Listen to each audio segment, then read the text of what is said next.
Olá, queridos, paz a todos. Vamos para mais uma palavra da semana. A palavra dessa vez é verdade. Onde encontrar, onde procurar aí saber o que é a verdade verdadeira. Amém? Por quê? Porque no mundo de hoje, o que a gente percebe? Que está havendo aí, entre aspas, né, muitas verdades, né? O que o mundo está fazendo? Ele está relativizando a verdade. O que seria relativizar a verdade? Ele vai desconstruindo a verdade verdadeira e ele vai impondo novas verdades, né? Ou verdades fictícias, conforme aí o que as pessoas vão crendo, né? Conforme o mundo aí, a época vai passando. Então, por isso que a gente vê muitos valores sendo perdidos, né? Muitas coisas que antes eram certas, parece que já não são tão certas assim. Muitas coisas que antes a gente achava que era errado e o mundo faz achar que hoje é certo. Então, se a pessoa aí não tem a sua cabeça, a sua ideia bem estabelecida, ela vai ficar oscilando aí, vai ficar perdida nesse mundo aí de várias verdades fictícias, amém? Então, como é que a gente se baseia, né? Onde a gente procura essa verdade? Quando a gente vê Jesus em João, no capítulo 8, a gente vê a discussão dele, né? Não a discussão dele em si, mas ele tentando mostrar para os fariseus que ele era o próprio Filho de Deus, né? Então ele chamava Deus de Pai e os fariseus não conseguiam entender isso. Porque quem são esses fariseus, né? Os fariseus, eles são aqueles religiosos da época, né? Eles, só porque eles eram tipos de pessoa que eles queriam viver pela razão, eles não conseguiam compreender o que Jesus falava.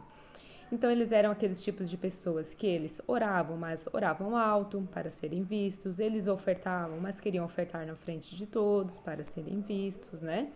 Então eles tinham de certa forma, né, no entender deles, algumas boas atitudes, só que tudo eles queriam mostrar. Mas isso é uma questão que a gente pode se estender um pouquinho mais em outro dia, né, sobre aí os fariseus. Então, o que Jesus falou para esses fariseus em João 8:32? E conhecereis a verdade, e a verdade vos libertará. Mas eles continuavam não compreendendo Jesus. Eles não tinha jeito deles entender que o Pai que eles falavam, que Jesus falava era Deus, né? E que ele era o próprio Filho de Deus, né? O Messias. E eles não compreendiam. Então eles estavam dentro do templo e olha só o que eles fizeram dentro do templo, lá no versículo 59. Eles pegaram pedras para apedrejar Jesus dentro do templo, que o templo era para ser a casa de Deus, né? Então Jesus era para ser acolhido naquele lugar e não. Jesus teve que fugir para não ser apedrejado lá dentro. Então o que a gente relaciona aí com a nossa época de hoje, né? Que vai ter lugares que você vai, que você às vezes até vai achar que é um lugar bom, mas você vai estar lá dentro e você vai se sentir mal.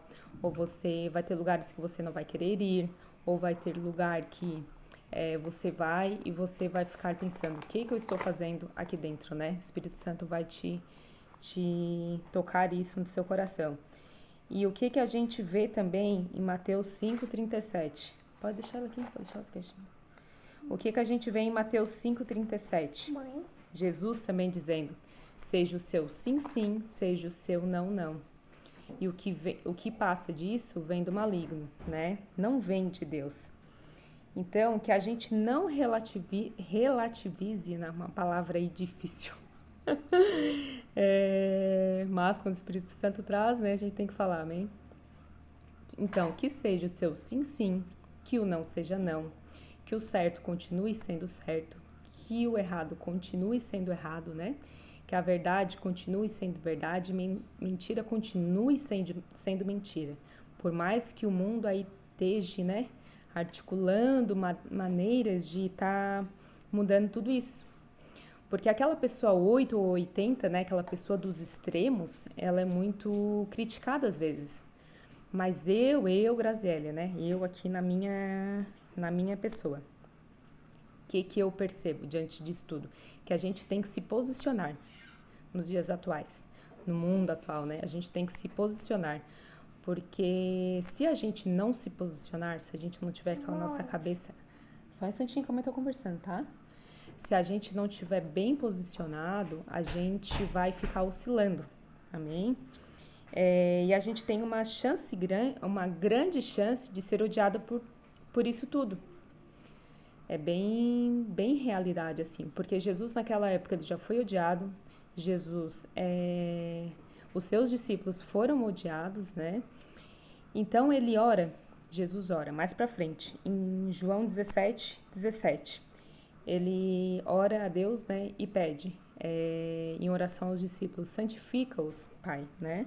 Santifica-os na tua palavra, e a tua palavra é a verdade.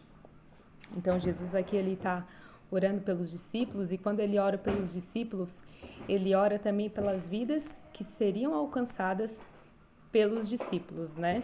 E, consequentemente, essa oração chega a nós, né? Essa oração que está lá no capítulo, em João, capítulo 17. Então, ele pede para o Pai nos santificar. E o que é nos santificar? É nos tornar santos, né? E o que é ser santo? A gente vem aí de uma, qual é a palavra que eu posso buscar, assim, não uma época em si, mas de uma educação, assim, de uma cultura, né? Que santo é aquela imagem que você pode ter na sua casa e você adorar. Mas santo não é isso. Santo é buscar viver em santidade, né? Por isso que Jesus nos diz, santifica-os. Ele pede ao Pai, né? Santifica-os.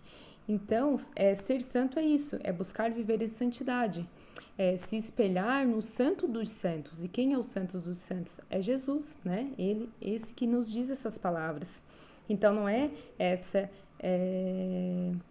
imagem que você adora. Ser santo é uma busca pelo que é certo, né? Então, a gente não vai acertar todos os dias, mas a gente tem que procurar viver acertando todos os dias, né? Errar a gente vai, mas a gente não pode, a partir do nosso erro, continuar errando, não. No próximo dia a gente tem que continuar aí tentando fazer o certo, né? Cada dia é um novo dia, né? Então aí vamos buscar, né, tentar viver nessa santidade, buscar viver nessa palavra que Jesus diz para nós, santifica-os, Pai, na tua palavra, que a tua palavra é a verdade. Então o que é a verdade? Essa verdade, né, de João 17:17, é a palavra de Deus, né? É tudo aquilo que ele deixou escrito para nós. A palavra de Deus é o nosso manual de vida.